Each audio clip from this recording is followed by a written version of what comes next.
Okay, so semua orang ambil modul ni. Cikgu harap semua bawa balik buku modul ni. Kita akan lihat contoh-contoh yang boleh keluar dalam peperiksaan, dan cikgu nak kamu, walaupun ada pada modul ni, cikgu nak kamu salin balik ke dalam buku nota perkara-perkara yang penting. So dekat sini kita tengok contoh yang kita akan buat adalah muka surat 84. Okey, muka surat 84. Cikgu tak pasti contoh ini sama dengan latihan yang suruh cikgu kamu buat masa kelas yang terakhir hari tu. Okey, contohnya di sini dia kata explain the formation of hydrogen chloride. Explain the formation of hydrogen chloride. So penulis buku ini telah bagi tips lah bagaimana nak menulis. Kan kita akan pilih mana poin-poin yang penting dan kena catat dalam buku nota. Okey, terlebih dahulu formation of hydrogen chloride ni kamu kena tahulah sama ada dia ada dua, sama ada dia covalent bond atau ionic bond. Okey, cikgu dah cakap untuk mengenal ionic bond mestilah gabungan, biasanya gabungan antara metal and non-metal. For covalent bond, okay, tips untuk kita nak mengenal adalah non-metal with non-metal. So hydrogen and chlorine or chloride both are non-metal. So this is a covalent bond. So the electron should be shared between them, not transfer, shared, berkongsi elektron. So tengok sama ada contoh ini ada dalam buku nota atau tak. Kalau tak ada, kamu salinlah soalan ni. Kita nak tengok jawapan dia. Jawapan dia kemungkinan 6 atau 7 markah boleh diberikan dalam peperiksaan. So apa yang kita nak catat dalam jawapan kita. So seperti biasa, yang pertama, okay, kita dah tahu antara hidrogen dan klorin, maka kita kena elaborate setiap dia punya elemen yang elemen that involved in this combination. So ni markah ni, okay, A ni kena catat dalam nota. Hydrogen atom with an electron arrangement 1 needs 1 electron to achieve stable duplet electron arrangement. Okay, semua istilah ni kamu kena catat dan tak boleh tinggal dalam peperiksaan. Okay, mesti ada atom. Hydrogen atom must become from atom. Tak boleh kata hydrogen with an electron arrangement. So dekat sini kamu kena nyatakan atom dan beserta dia electron arrangement. Hydrogen satu je lah, kan? Satu. Okey, untuk covalent kita guna istilah needs one valence electron. Needs one valence electron. Okey, ini beza dia dengan ionic bond. Okey, kalau ionic bond kamu tengok balik istilah dia lain dia ada sama ada transfer atau donate atau accept, kan. Tapi kalau covalent memadai kamu kata needs. Inilah nak membezakan ayat dia, needs one electron to achieve stable duplet electron arrangement. Okey, habis kita cerita pasal hidrogen. Kemudian cerita pasal klorin. Chlorine atom with an electron arrangement 287 needs 1 electron to achieve stable octet electron arrangement. Okay, sama macam ionic pun kita elaborate each element. So same goes to covalent. We should elaborate for each element. Next.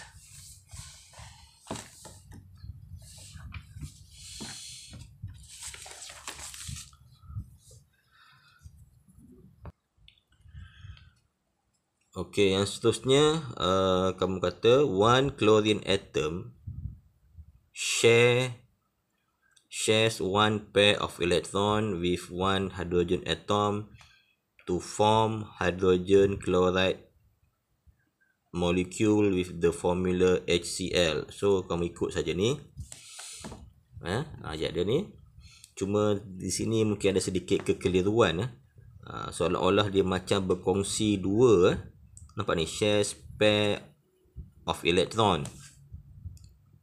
Sebenarnya klorin share satu je kan. Klorin share satu, manakala hidrogen share satu. Okey. Tetapi istilah dia kita kata chlorine atom share one pair. One pair ni maksudnya satu daripada klorin, satu daripada hidrogen. So combination kita panggil one pair. Chlorine atom share one pair of electron with one hydrogen atom to form hydrogen chloride. So kamu ikut ayat ni. Kamu ikut saja ayat tersebut. Mungkin ada sedikit kekeliruan pada istilah one pair tu. Okey, D. Ini pun boleh ikut juga. One chlorine atom contribute one electron and one hydrogen atom contribute one electron for sharing. Okey, sebenarnya ini menghuraikan apa yang dia ada pada C ni ya. D ni lagi jelas lah kan. D ni lagi jelas. Okey. Ikut saja ni.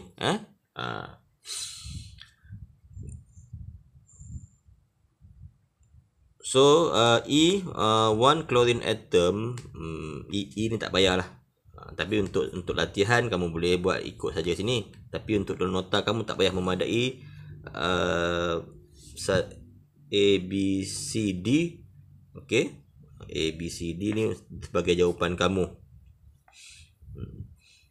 C ni agak keliru, D ni lagi jelas lah. Senang kan. One chlorine atom contribute. Pakai istilah contribute. Menyumbang. Membezakan dengan ionic kan. Ionic sama ada donate atau transfer kan. Transfer or accept. Okey.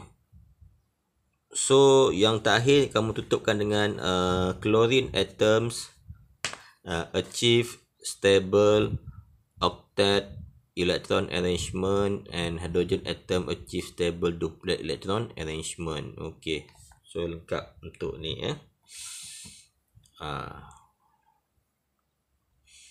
Okey, dan kamu tambah juga dalam buku kamu apa nama ni? Gambar rajah dia. Gambar rajah. Diagram.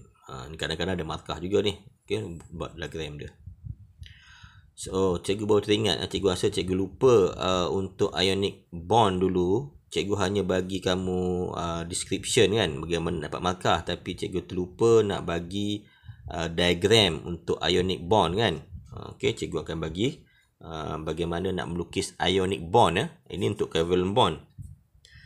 Untuk covalent bond sebenarnya kamu lukis ini saja. Ini saja. Ini tak payah. Ini tak payah lukis. Dalam jawapan kamu lukis ini saja. Gabungan. Okey, kita tengok bagaimana pula untuk ionic bond punya gambar rajah. Jadi kamu punya jawapan, tengok balik nota kamu, jawapan untuk ionic bond, tambahkan dengan diagram dia. Okay, cikgu cuba tunjuk diagram dia macam mana. Okey, ni contoh untuk ionic bond. Kita skip yang lama punya ionic bond. Ni contoh sodium combine with chloride. Okey. Ini sebelum sodium atom and chlorine atom. Sebelum, ini selepas kan. Jadi mana kita nak lukis? Kita lukis yang selepas ini saja. Selepas dia jadi ion. Yang ni tak payah lukis. Ini kita faham sendiri je. Kamu tengok muka surat 81. Muka surat 81 dalam buku modul kamu.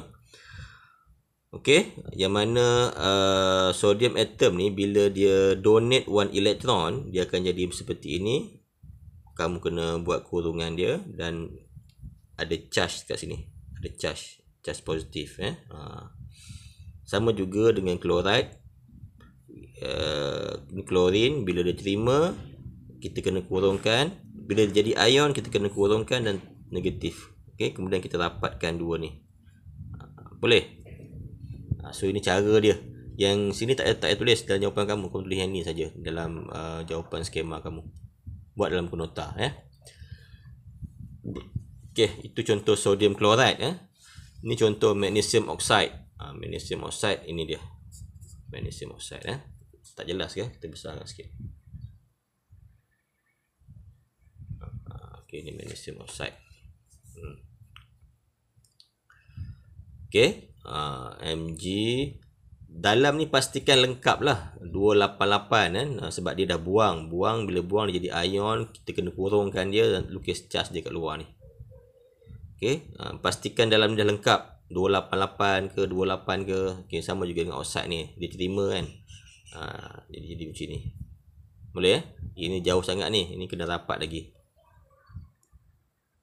Okey, kita sambung lagi contoh yang lain untuk covalent bond.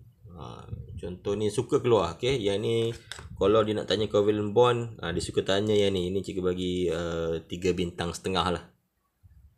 Dia suka tanya soalan ni kerap keluar berbanding dengan hidrogen klorida tu.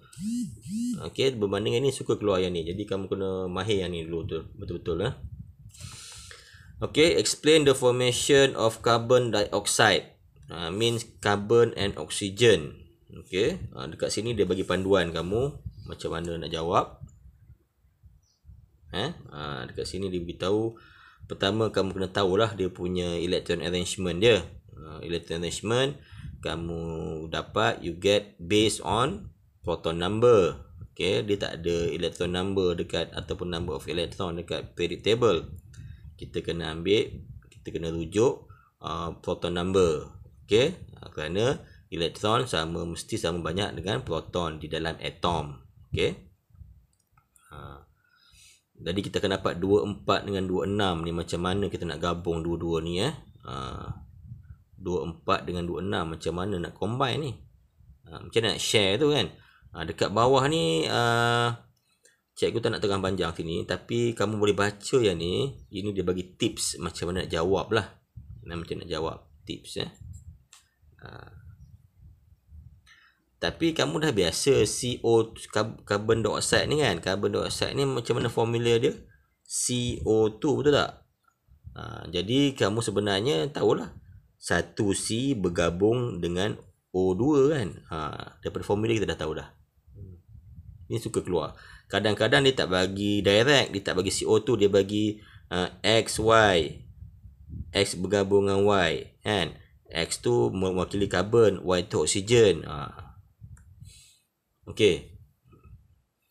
Kadang-kadang dia direct macam ni, kadang-kadang dia tak direct, dia bagi simbol X dengan Y gabung, apakah yang akan berlaku. Okey.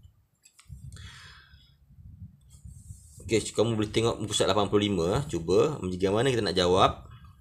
Okey, lebih kurang sama juga. Pertama kita cerita pasal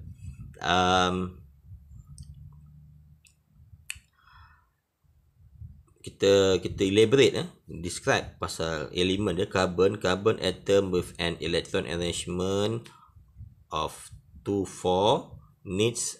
Nampak ke? Okey, tak nampak sangat ni. Kamu boleh tengok buku teks kamu lah kalau tak nampak cikgu sebut saja. Needs 4 electron to achieve a stable octet electron arrangement. Ikut je ayat dia ni. Ni satu markah atau dua, ini satu atau dua markah dia bagi. Kemudian oxygen atom, jangan lupa perkataan atom, with an electron arrangement 2,6 needs 2 electron to achieve stable octet electron arrangement. And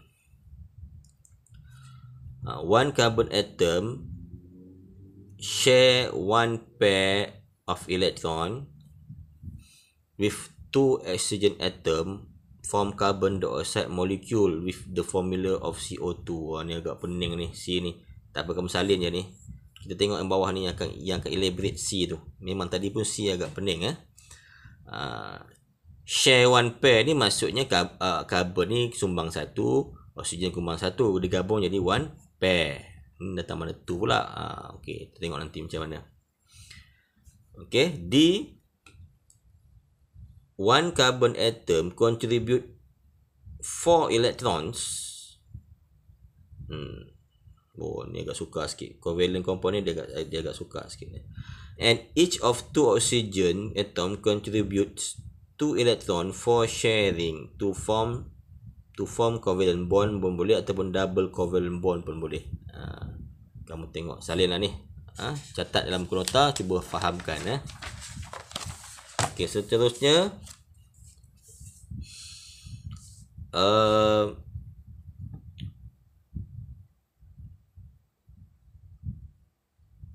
sekejap. Okey, ini boleh kamu jawab dekat buku modul, tetapi cikgu tak sarankan lah. Tak payahlah, takut pening. Untuk jawab dalam buku nota sebagai nota kamu, ini cikgu rasa tak perlu, tak apa. Takut tambah pening. Yang penting F ni. Carbon atom achieve, ni mudah saja. Carbon atom achieve stable octet electron arrangement and oxygen atom achieve octet stable octet electron arrangement. Okey. Salin balik jawapan ni. Dan so untuk hari ni kita ringan saja, kita tak banyak benda kita ni. Kamu salin tadi sebagai nota kamu. Inilah cara nak mendapat markah kalau ditanya berkenaan dengan covalent bond. Berbanding ionic bond, soalan suka tanya ionic bond lagi lah, sebab banyak point di situ. Covalent bond ni walaupun tak banyak markah, 5-6 markah, tetapi dia agak kamu kena kaji lah dia pun jawapan itu. Dia agak pusing-pusing sikit. Okey, itu saja kelas. Terima kasih untuk kelas hari ini. Nanti kita akan sambung lagi.